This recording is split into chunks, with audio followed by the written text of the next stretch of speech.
Generally, when you look at smartphone videos, it's either reviews or based on software, or they talk about accessories that are either way too obvious or way too impractical to actually use. Today in this video, I'm going to be showing you guys some things that you can buy for your smartphone that should improve quality of life, like actually make your life easier. This isn't just shit that looks great on video. These are things I actually personally use in my day-to-day life.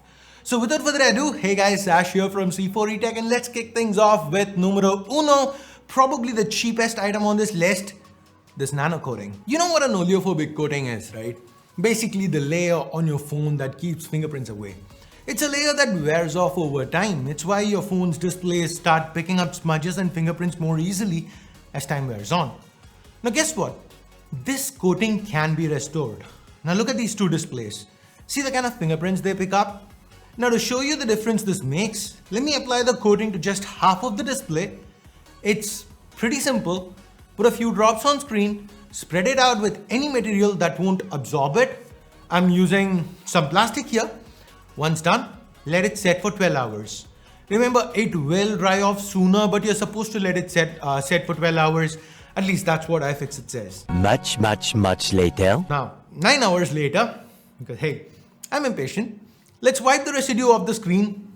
Now this part, it doesn't translate well on camera, but I'm sure you can still see a difference in fingerprint pickups between the two areas. It's also a little nicer to touch, and technically, this should be able to fill in micro scratches as well, so that's just icing on the cake. These bottles, they retail for about $1 to $2 on AliExpress, and each bottle should let you apply the coating 3 to 4 times. Now, one thing worth noting is that this coating, you can't expect it to last as long as the factory coating does.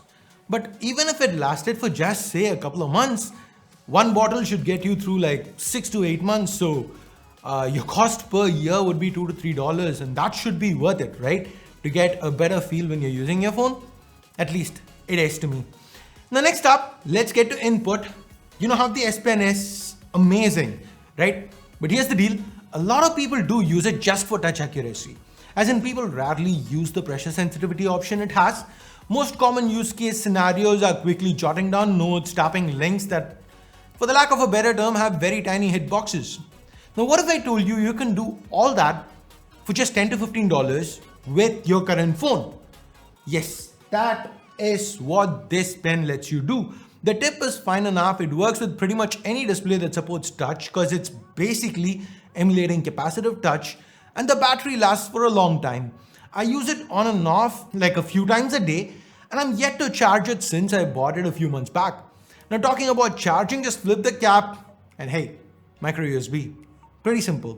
Well, it's not going to replace the pressure sensitivity that a S Pen or an Apple Pencil brings to the table, given how all additional pens these days seem to be sold separately and for quite a pretty penny at that. If you don't care about the pressure sensitivity at this price, this is a very hard option to beat. Most definitely, I'd call it a quality of life improvement. Now let's take a look at another input option. This time, this one's a little more expensive. You can get these for anywhere between $150 and $350. This is a lapdock. This one that you're seeing in this video, it's from a brand called UPerfect.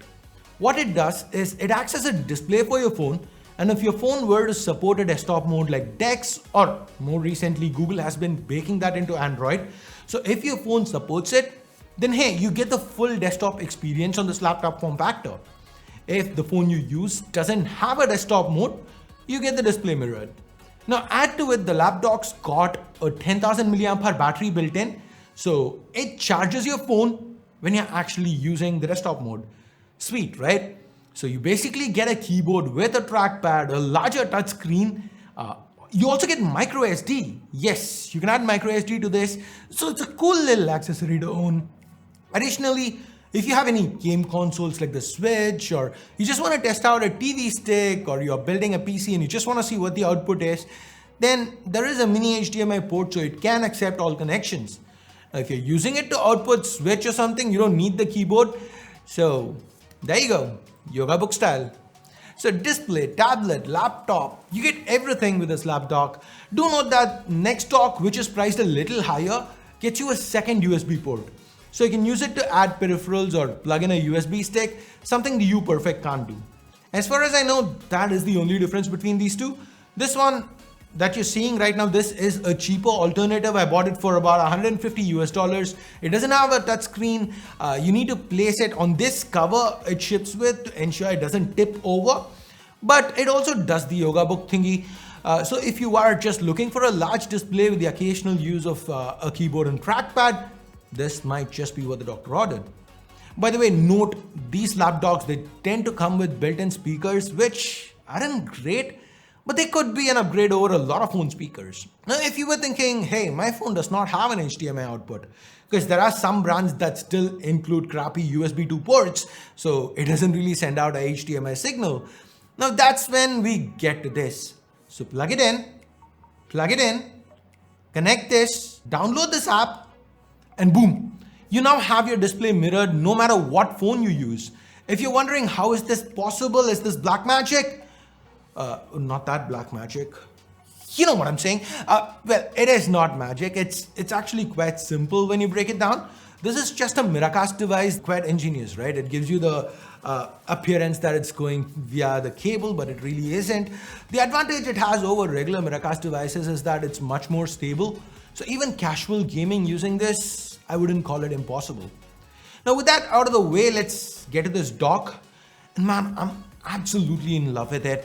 It's got 5 USB ports, so you can charge pretty much whatever you want.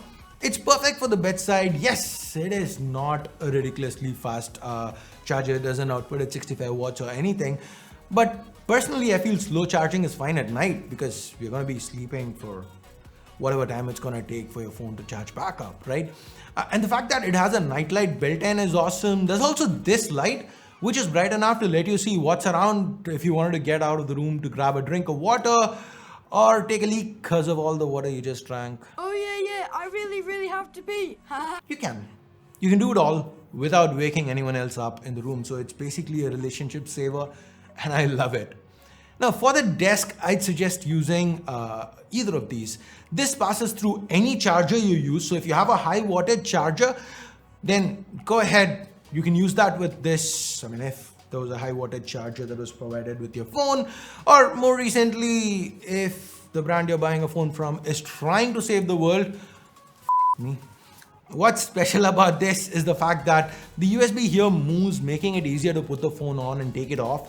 And you can also set to how much it's got to extend to compensate for any cases you might have on. So thin cases, thick cases, no cases, you're covered. Now, if you're into the Apple ecosystem, this one is perfect.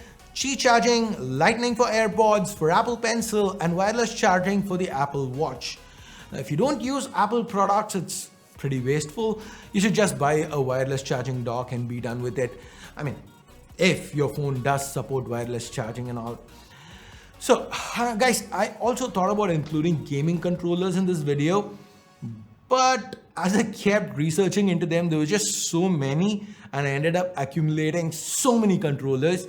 So I decided to do a separate freaking video for that. Once that's done, I'll leave a card to it here, 30 Squad. Wait for it, watch it, like it, share it. So that's pretty much it, guys, for quality of life improvements with phones. So these are some of the things I personally use and love using. Hope you guys found this video useful. If you did, drop a like, get subbed, and thanks for your time. Thanks for watching. Until next time, my name's Ash. You've been watching C4E Tech, and I'm signing off for now. You guys have a great day. Bye-bye.